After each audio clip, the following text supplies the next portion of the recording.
चला मंडळी, देवदर्शनाने सुरुवात केली. गुड मॉर्निंग, सुप्रभात. स्वागत आहे तुमचं पुन्हा एका नवीन व्हिडिओमध्ये. आज 23 मे आहे आणि उन्हाळ्याचे दिवस आहेत.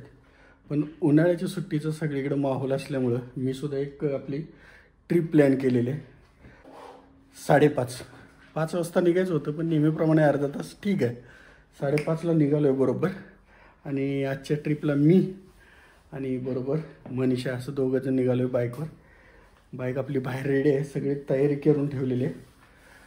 तर पटापट निघूया आणि मग गाडीवर तुम्हाला सांगतो आपली नक्की ट्रिप किती दिवसाची आणि काय प्लॅन आहे ते. चला, गाडी रेडी करून ठेवलेली आहे. पहिल्यांदाच बॉक्स घेतला आहे, टेल बॉक्स आणि टँक बॅग मस्त रेडी झालेली आहे गाडी. चला निघूया आता. घरातून 5:30 वाजता निघालो आहे आणि आता घोटावडे फाटा पास केला आहे आणि तामिनीच्या रोडला लागलो आहे. तर प्लॅन असा आहे, 4 दिवस सुट्टी मिळालेली आहे. आज गुरुवार, मला वाटते बुद्ध पौर्णिमेची आज PH आहे, पब्लिक हॉलिडे. आणि त्यानंतर शुक्रवार, शनिवार, रविवार अशी 4 दिवसांची सुट्टी मिळाली. कोकण कोस्टल राईड करायची होती पूर्ण.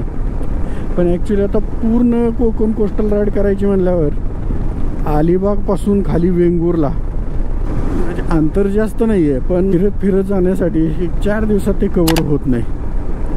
त्याच्यामुळे असं प्लॅन केला आहे. कोकण कोस्टल राईडचे 2 पार्ट केलेत. एक पार्ट अलिबागपासून हरिहरेश्वरपर्यंत आणि दुसरा पार्ट हरिहरेश्वर ते खाली वेंगुर्ल्यापर्यंत. आता ह्या दोन्हीमध्ये अलिबाग ते हरिहरेश्वर ह्या ठिकाणाला आपण बऱ्याच वेळा जातो, कारण पुणे मुंबईपासून जवळ असणारी हे ठिकाणं आहेत. आधी हा दुसरा जो पार्ट आहे कुठला, हरिहरेश्वरपासून वेंगुर्ल्यापर्यंत, तर तो आधी करायचा. उन्हाळ्याचे दिवस आहेत, समोर बघताय इतकं धुकं आहे, सगळे डोंगर वगैरे धुक्यात, पूर्ण धुकं आहे बघा. आणि आपल्या पाठीमागं सूर्योदय झाला, बॅक मिररमध्ये दिसत असेल. सकाळचे 6:30 वाजलेत, अजून धुकं आहे. असं वाटतंय मी पावसाळ्यातच बाईक राईड करतोय. हे मिरर ओळखले का? आपल्या ब्लॅक ब्युटीचे मिरर आहेत, ॲव्हेंजरचे काढून मी याला बसवलेत. आज आपण सुरुवात कोकण कोस्टल राईडची हरिहरेश्वरच्या दर्शनाने करणार आहे. आता तामिनी घाटातून डायरेक्ट हरिहरेश्वरला जायचं. मागच्या 1 महिनाभरापूर्वी गेलो होतो, ते दिवे आगारला गेलो होतो आणि तिथून आपण हरिहरेश्वरला गेलो. तर आज डायरेक्ट हरिहरेश्वरचं दर्शन घेऊन आपण कोकण कोस्टलला सुरुवात करणार आहे. साधारण 4 ते 5 दिवसाची आपली ट्रिप असणार आहे. तर 4 ते 5 एपिसोड होतील. तुम्ही नक्की हे सगळे एपिसोड बघा, कारण कोकण म्हणजे फक्त समुद्रकिनारे, धिंगाणा, मस्ती एवढंच नसून कोकणातली मंदिरं काय किंवा काही जागा किंवा महाराजांचे किल्ले, हे सर्व आपण एक्सप्लोर करणार आहे या ट्रिपमध्ये. रस्त्यानं चाललो आहे, अक्षरशः मला वाटतच नाही मी उन्हाळ्यामध्ये बाईक राईड करतोय. असं मस्त धुकं पडलं आहे, गारवा आणि हिरवंगार झालं आहे सगळीकडे. आजची माझी बाईक राईड विथ आहे मिसेस मनीषा पाठीमागे.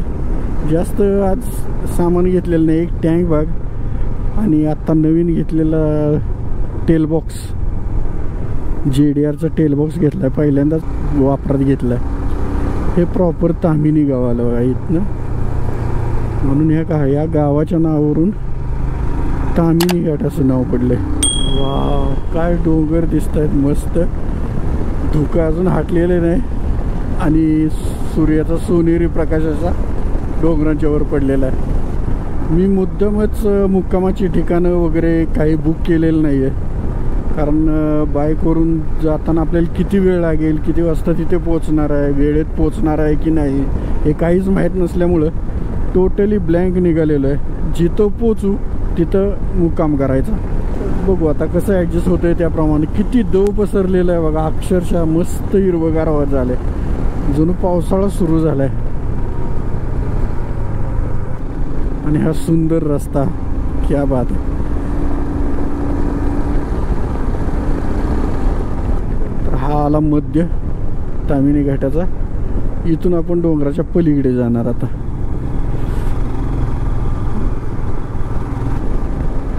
वातावरण असं इतकं खास आहे. आहा, कोकणात ह्या दिवसात जाण्याचा एक दुसरा फायदा म्हणजे खास कोकण मेवा ह्याच दिवसात मिळतो. फळांचा राजा हापूस हा कोकणात जास्त पिकला जातो. करवंद, जांभळं किंवा काजू हा जो कोकण मेवा आहे ह्या दिवसात जास्त प्रमाणात आपल्याला बघायला मिळतो. मला वाटत होतं अर्धा पाऊण तास मला लेट झाला आहे, पण हे धुकं बघून वाटतंय लेट झाला ते बरं झालं, कारण पहाटे पहाटे तर खूपच धुकं असणार आहे. हो हो हो हो हो. चला, ह्या घाटाचं वैशिष्ट्य म्हणजे ह्या घाटामध्ये बरेच बायकर सकाळ सकाळी बाईक राईड करायला येतात. बरेच जण मला पास झाले. वा, आता धुकं जरा हटल्यामुळं मस्त डोंगर दिसायला लागलेत. तर आपण तामिनी घाटातून नेहमीच जाताना ज्या ठिकाणी थांबतो तो स्पॉट आहे. मस्त व्ह्यू दिसतो. आज काय थांबणार नाही आपण, कारण दरवेळी जाताना आपण तिथं थांबलेलं आहे. खूप सुंदर स्पॉट आहे. पाठीमागाशी मस्त दऱ्या वगैरे दिसतात. जाता जाता मी जस्ट दाखवतो. डोंगराच्या फक्त वर असा सूर्यप्रकाश पडला आहे, त्यामुळे निम्मा डोंगर हिरवा आणि निम्मा डोंगर असा सोनेरी सोनेरी दिसतं.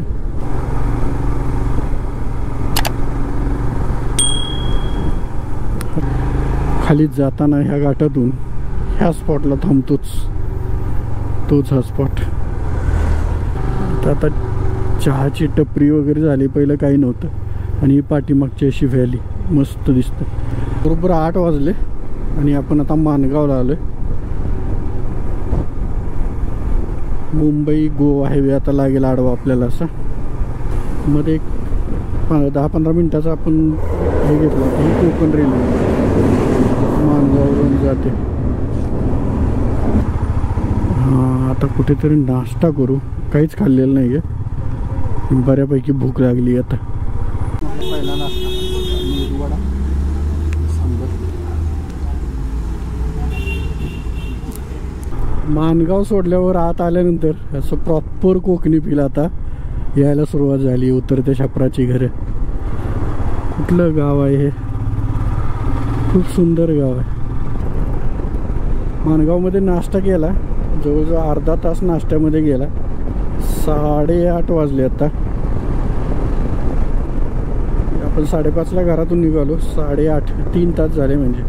पण परी वा,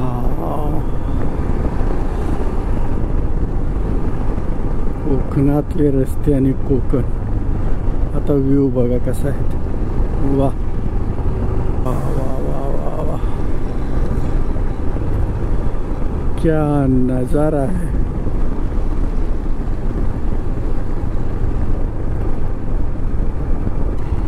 आणि काय टर्न आहे, बापरे.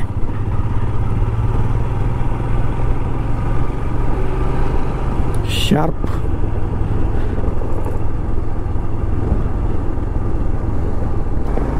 अजून 50 म्हटल्यावर जवळजवळ आपल्याला 4-4.25 तास लागले यायला इथं. मध्ये नाश्त्याला वगैरे अर्धा तास गेला आणि निवांत आलो. आपल्याला पळत पळत करायचंच नाहीये. मस्त आरामशीर एन्जॉय करायची कोकणची राईड. नारळीच्या बागा, हिरवगार मस्त वाटतं इकडं. पण उन्हाळा असल्याचं फील नाही होत. गरम आहे. टेम्परेचर आत्ता 40 डिग्री दाखवते, 40 डिग्री सेल्सिअस.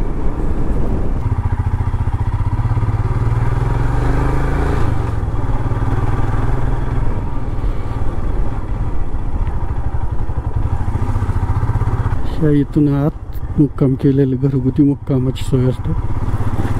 ते समोर दिसते कमान, तिथून आत आता देवस्थान.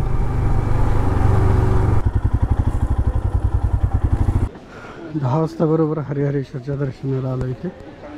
तर मुख्य मंदिरात दर्शन करून आपण आपल्या कोकण कोस्टल राईडला सुरुवात करणार आहे.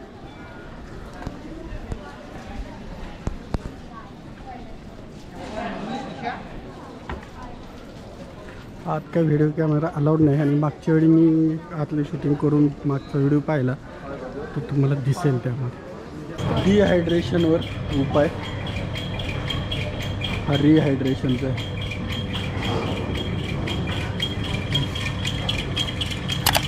हरिहरेश्वरचं दर्शन घेऊन जेट्टीकडे निघालो आहे आपण. दोन्ही बाजूला मस्त सुरूची झाडं अशी एकदम छान रस्ता आहे.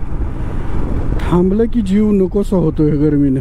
गाडीवर बसल्यावर बरं वाटते. आता थोड्या वेळासाठी जर्किन ग्लोव्ज वगैरे सगळं काढून ठेवलं आहे. हे मुंगूस मुंगूस बघ.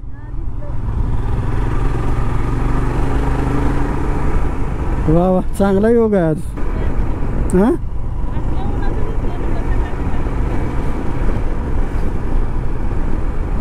हे आहे कोस्टल रोड. ही भरतीची वेळ आहे बहुतेक. पाकडेपर्यंत पाणी आले.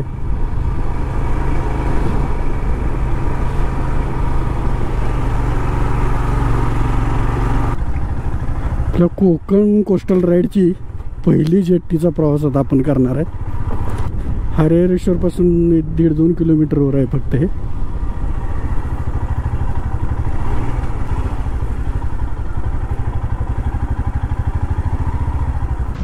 आगरदांडा ते दिघी या जेट्टीवर आलो आहे आपण. पाठीमागं बघू शकता तुम्ही अथांग समुद्र आहे. इथे गाडीसाठी म्हणजे टू व्हीलरसाठी विथ ड्रायव्हर 65 रुपये आणि बरोबरच्याला 20 रुपये असे टोटल 85 रुपये घेतलेत. आणि आता इथून आपल्याला इथून जायचे आहे तिथं दिघी.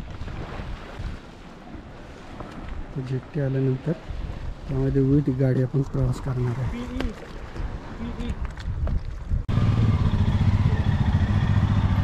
इकडे लावायची.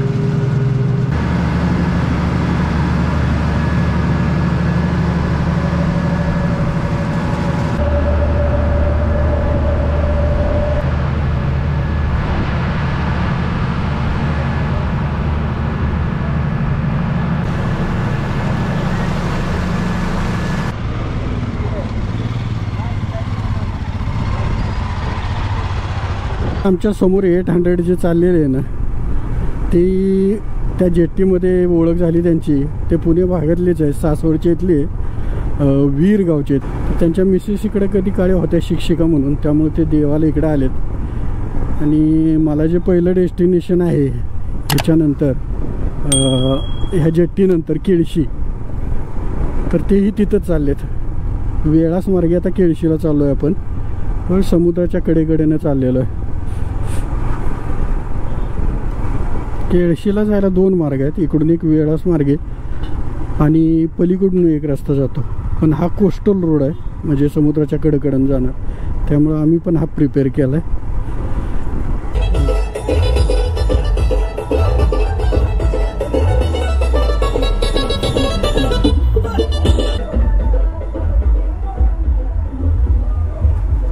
चला वेळास मार्गे खालून रस्ता गेलाय आणि आपण वरचा रस्ता घेतलाय. तर बाणकोट किल्ला हा रस्त्यावरच आहे. तर आता बाणकोट किल्ला बघून आपण जाऊ.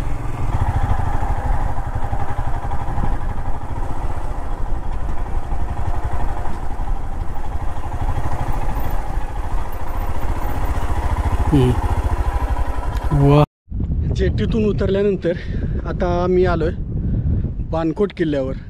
जनरली बरेच जण कोकण ट्रिपला येतात, बीचवर वगैरे धिंगा मस्ती बाटल्या वगैरे. पण एवढंच कोकण नाही तर कोकणात पण बऱ्याच गावात अशी बघण्यासारखी मंदिरं किंवा आपल्या महाराजांचे गड किल्ले असं बरंच आहे कोकण किनारपट्टीपासून. तर त्यातलंच एक आता जेट्टीमधून उतरल्यानंतर दिघे गावातून आता बाई हे मागे दिसतंय माझ्या ते बाणकोट गाव आहे आणि माझ्या पाठीमागे दिसतोय तो बाणकोट किल्ला आहे. अगदी दरवाजा वगैरे अगदी सुस्थितीत आहे आणि वर आपला भगवा फडकतोय.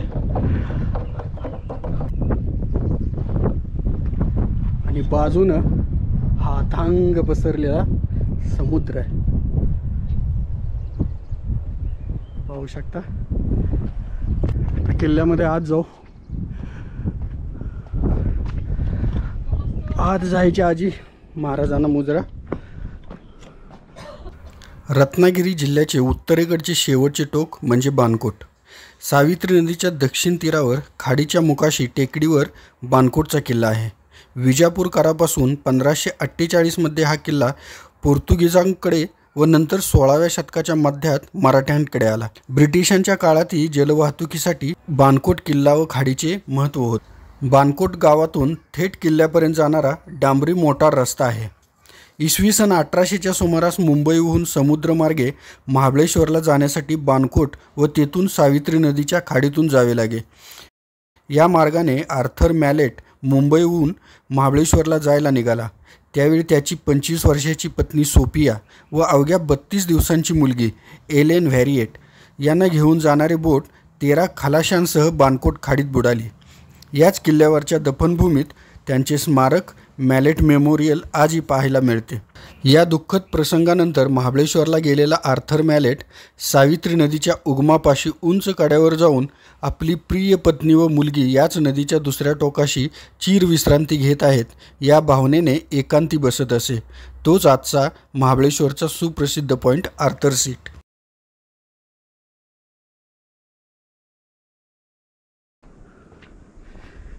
किल्ल्याचं डागडुजीचं काम बऱ्यापैकी केलेलं आहे, त्यामुळं पूर्ण कडेनी अगदी व्यवस्थित किल्ला बघण्यासारखा झालेला आहे. वा, समुद्राचा अगदी मोत्यांच्या लढे अशा उलगडत आल्यासारखं वाटते. आणि त्या मार्गे आपल्याला समुद्राच्या कडेकडेने जायचं आहे. आता ही लाल परी चालली बघा, दिसते की नाही माहीत कॅमेरामध्ये. त्या रस्त्याने आपण वेळास मार्गे केळशीला जाणार आहे. ये इकडे हा जो पिंडीसारखा दिसतो डोंगर, तो हरिहरेश्वरचा डोंगर बघ. त्याच्याकडनं प्रदक्षिणा मार्ग दिसतोय, दिसला का?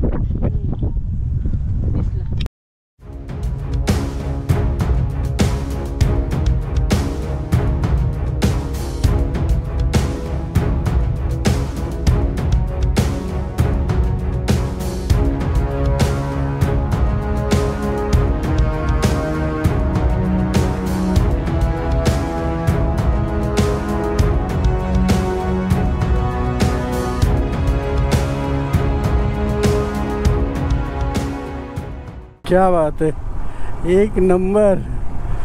भरती असल्यामुळं पार कडेपर्यंत पाणी आहे. वा वा वा. हां, कालपासून आहे. हा, आज पौर्णिमा आहे नाही का, बुद्ध पौर्णिमा, त्याची तर सुट्टी आहे ना आज. वा, मस्त.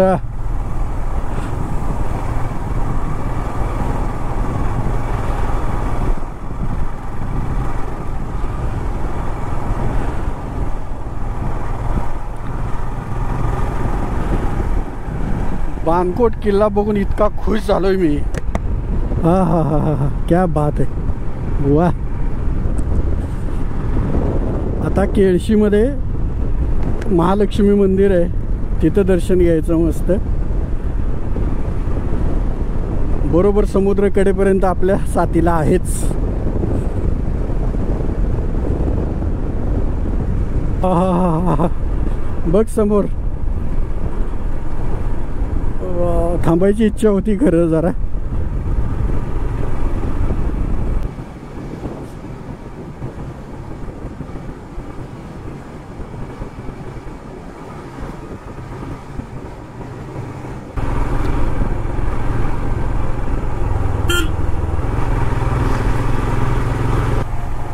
ही वेळास आहे, दुर्गादेवी मंदिर वेळास.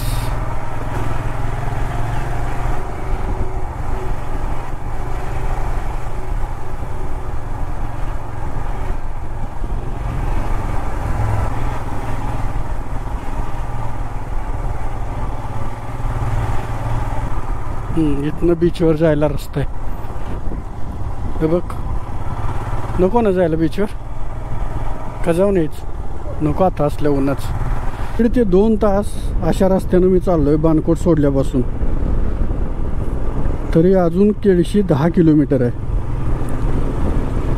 केळशीमध्ये आपल्याला महत्त्वाचं म्हणजे महालक्ष्मी मंदिर बघायचं आहे आणि याकूबाबा दर्गा बघायचा आहे आपण केळशीमध्ये आलेलो आहे आता मोठं गाव आहे कुंभारवाडा केळशी कुंभारवाडा वा घरं बघितली का मनीष हां कुंभारवाडा आहे कुंभारवाडा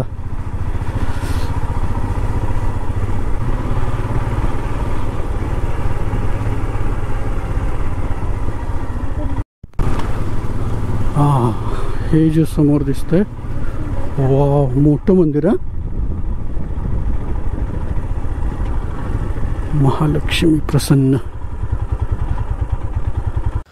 गावाच्या दक्षिण टोकाला असणाऱ्या उटंबर डोंगराच्या पायथ्याशी महालक्ष्मी मंदिर आहे. मंदिर उत्तराभिमुख असून बांधकाम पेशवाई काळातील आहे.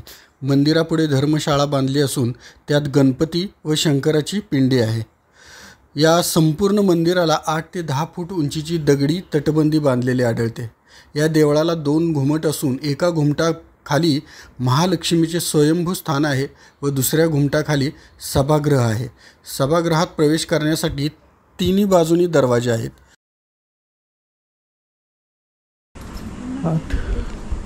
गाभाऱ्यामध्ये शूटिंगला परवानगी नाही त्यामुळे गाभाऱ्यामध्ये काही शूटिंग करत नाही है ना.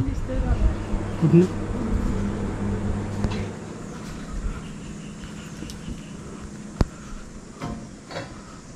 मागील बाजूस असणाऱ्या उटंबर डोंगराच्या घनदाट झाडीच्या पार्श्वभूमीवर हे मंदिर सुरेख दिसते.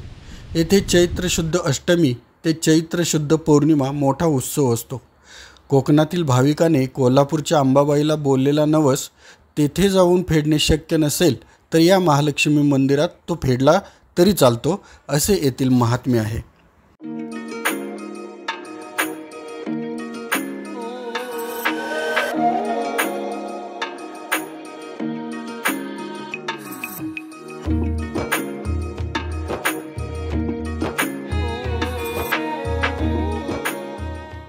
महालक्ष्मी मंदिराच्या उजवीकडून डोंगरावर जाणाऱ्या रस्त्याने 1 किलोमीटर अंतरावर हा इतिहास प्रसिद्ध दर्गा आहे. हा सुमारे 386 वर्षापूर्वीचा आहे. 1618मध्ये हैदराबाद सिंध प्रांतातून याकूब बाबा बाणकोट मार्गे केळशीत पोहोचले. छत्रपती शिवाजी महाराजांची दाभोळ स्वारीची तयारी चालू असताना त्यांची व याकूब बाबांची भेट झाली. तेव्हा त्यांनी स्वारी न करण्याचा सल्ला दिला. परंतु स्वारीची सर्व तयारी पूर्ण झाली असल्याने महाराजांनी दाभोळवर चढाई केली. त्यावेळी राजांचे सर्व आरमार वादळात सापडले व परिणामतः मोहीम अर्धवट सोडून द्यावी लागली. दिलेल्या सल्ल्याची आठवण होऊन महाराज पुन्हा याकूब बाबांना भेटले. त्यावेळेस बाबांनी दाभोळवर हल्ला करण्याची तारीख शिवाजी महाराजांना सांगितली. त्याप्रमाणे त्या दिवशी चढाई केल्यावर महाराजांना मोठे यश मिळाले. महाराज पुन्हा येऊन बाबांना भेटले व त्यांनी कृतज्ञता म्हणून त्या ठिकाणी दर्गा बांधण्याची इच्छा व्यक्त केली. त्याप्रमाणे दगडी चौथरा व त्यावर अत्यंत रेखीव अशा मुसलमानी पद्धतीच्या कमानी बांधल्या गेल्या व दर्ग्याच्या खर्चासाठी 534 एकर जमीन इनाम दिली. 1681 साली याकूब बाबांचे देहावसान झाले. 6 डिसेंबर रोजी येथे मोठा उरूस होतो. उरुसाची सुरुवात करण्याचा मान एका हिंदू माणसाला असतो. केळशीमधून महालक्ष्मी मंदिरात दर्शन आणि दर्ग्यामध्ये पण दर्शन घेऊन आता निघालो आहे. केळशीपासून एक 10 किलोमीटर अंजरले आखाड्यावरचा गणपती. आता 10 किलोमीटर इथून सांगितलं आहे. दुपारचे 3:30 वाजायला आलेत. 3:25 झालेत. आज बहुतेक मुक्काम दापोलीमध्ये करावा लागतोय काय माहीत.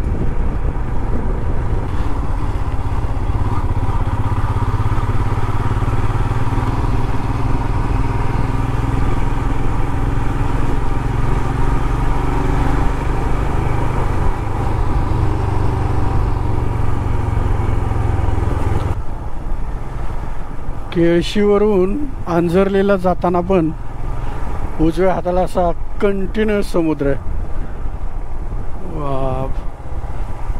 कड्यावरच्या गणपती मंदिरावर निघालोय आपण.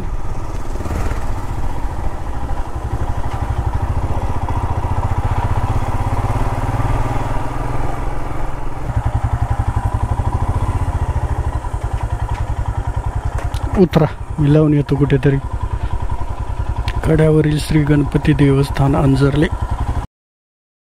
मंदिर परिसरात चारही कोपऱ्यात असणारे बकुळ वृक्ष सुमारे 600 वर्षापूर्वीचे असून मंदिराची स्थापनाही त्याच काळातील म्हणजे इसवी सन 1430च्या सुमाराची असावी असे मानण्यात येते. या मंदिराचे पूर्वीचे बांधकाम लाकडी होते. इसवी सन 1780मध्ये सध्याचे मंदिर बांधले.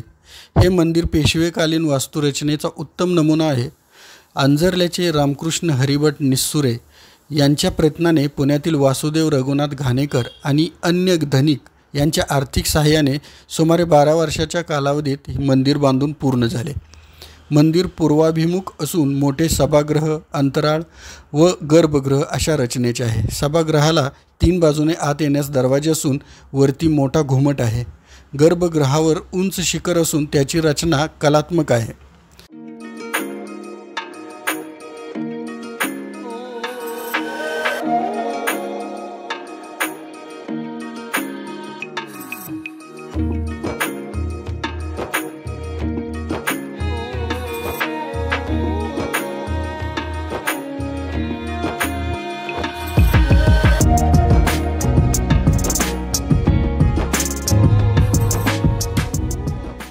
मूळ मंदिराच्या बाजूला शंकराचे तुलनेने लहान आकाराचे मंदिर आहे. यातील शिवलिंग काळ्या दगडाचे परंतु अत्यंत रेखीव कोरीव काम असलेले आहे. मंदिरापुढे चौकोनी दीपमाळ असून मंदिराला 4ही बाजूने संरक्षक भिंत आहे.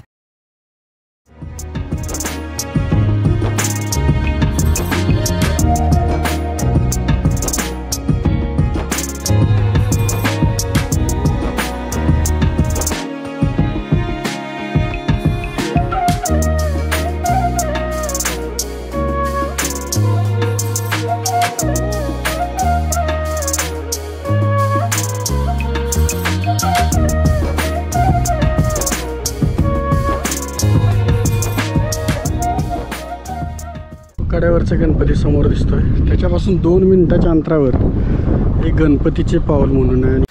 पश्चिमेकडे रम्य समुद्र किनारा, नारळी सुपारीच्या गर्द बागामध्ये हरवून गेलेले गाव, तर उजवीकडे दाट झाडीच्या उंच डोंगरावर प्रसिद्ध गणेश मंदिराची पांढरी शुभ्र शिखरे खुणावतात. गावामधून चालत वर जाण्यासाठी रस्ता असून वाहनांसाठी थेट मंदिरापर्यंत रस्ता आहे. मंदिराच्या टेकडीवरून दिसणारा अथांग चकाकता सागर, हरणेचा सुवर्णदुर्ग, अंजर्ल्याच्या खाडीकाठचा डोंगर पायथ्याशी विसावलेले 5 पांढरी गाव आणि या नयनरम्य दृश्याला लाभलेली नारळी पोपळीच्या हिरव्यागर्द झाडीची किनार, हे दृश्य अपूर्व आहे, अगदी नजर खिळून ठेवणारे. अंजर्ले हरणे यांना जोडणारा पूल आहे.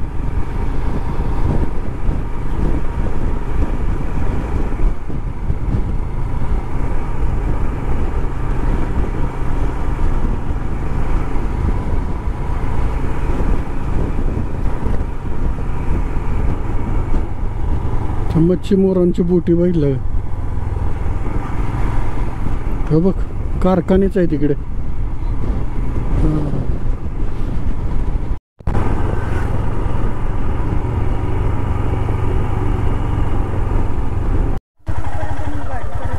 कुठनं? हा, त्या बाजूनं ना. ही रुतणार नाही तशी.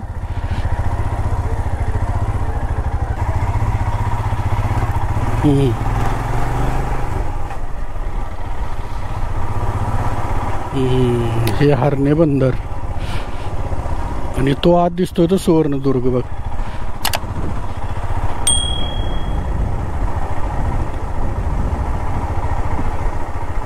कसं आहे बंदर. मच्छी बाजार पण बघायला जायला पाहिजे. तो गाड्या किती आहेत तिथे. घ्यायच.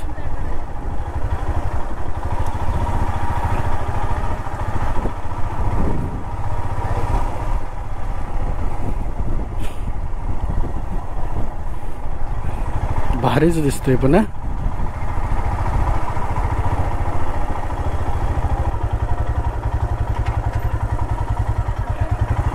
उतर.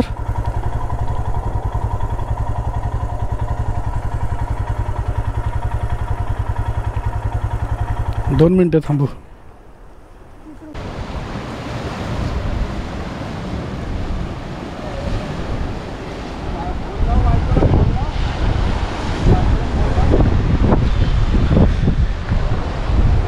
साने मंदिर बघतोय आपण. आणि वर दिसतंय ते काय त्याला म्हणतात, कसला दीपस्तंभ का काय ते.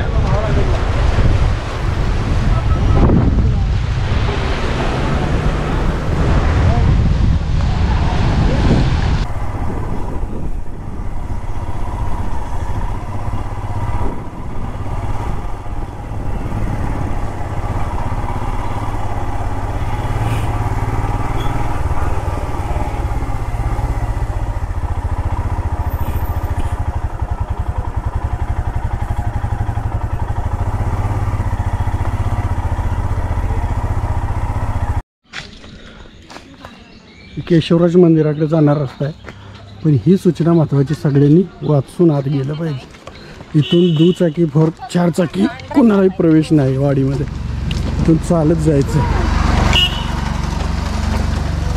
हे 2-2 मजली कोकणी पद्धतीची अतिशय सुंदर घरं दिसतात.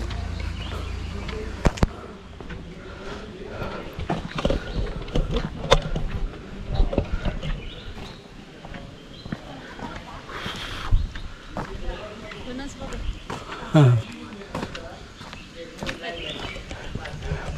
फणस बघा, फणस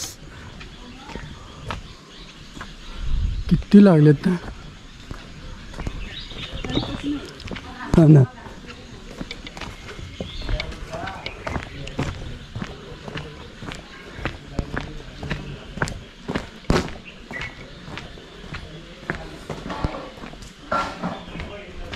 नारळी पोपळीची बाग आहेत बघा, सुपारीची बाग दिसते.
आसूद बागेतील डोंगरावर श्री केशवराज लक्ष्मीकांत मंदिर आहे. मुख्य रस्त्यावर गाडी ठेवून आसूद गावातून उतरणीने पाण्याच्या ओढ्यापर्यंत चालत जावे लागते. या ओढ्यावर पूर्वी साकव म्हणजे लाकडी पूल होता, त्याचे काही खांब पाहायला मिळतात. आता पक्का सिमेंटचा पूल झाला आहे. पावसाळ्यात व साधारण सप्टेंबर अखेरपर्यंत हा ओढा खळाळत असतो. पुलावरून ओढा ओलांडल्यानंतर दगडी पायऱ्यांची चढण लागते. 10 ते 15 मिनिटांची थोडीशी दमछाक करणारी ही चढण चढून गेल्यावर मात्र आपण पोहोचतो त्या ठिकाणी एकदम थंडगार हवेच्या स्पर्शाने सगळा थकवा निघून जातो. 4ही बाजूने दाट झाडे असलेला हा केशवराज मंदिराचा परिसर काहीसा गूढरम्य वाटतो. हे मंदिर पेशवेकालीन बांधणीचे असून समईच्या शांत प्रकाशात दिसणारी श्री विष्णूची मूर्ती पाहून मन प्रसन्न होते. दक्षिणाभिमुख असलेल्या या मंदिराच्या डाव्या बाजूला गणेश मूर्ती आहे. मंदिराला 4ही बाजूने दगडी फरसबंदी आहे. येथील वैशिष्ट्य म्हणजे सतत 12 महिने गोमुखातून पाणी वाहत असते. या पाण्याचा उगम त्या पाठीमागील डोंगरातून झालेला आहे. हा जिवंत झरा वर्षानुवर्ष वाहत आहे.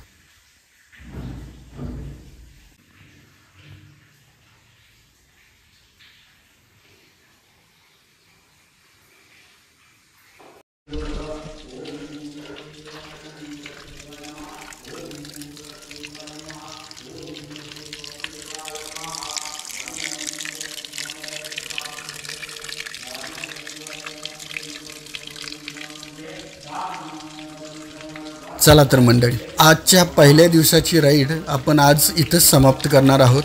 आता इथून जवळ दापोली इथं जाऊन आजचा आपला मुक्काम आहे. पुन्हा भेटू उद्याच्या दुसऱ्या दिवसाच्या राईडमध्ये. उद्याही काही खास ठिकाण आहेत, ती पण पाहायला तुम्हाला नक्की आवडेल. ते पुढचा पण भाग नक्की पहा. हा व्हिडिओ आवडला असल्यास नक्की लाईक करा आणि हो, चॅनेल पण सबस्क्राईब करायला विसरू नका. चला भेटू पुढच्या भागामध्ये.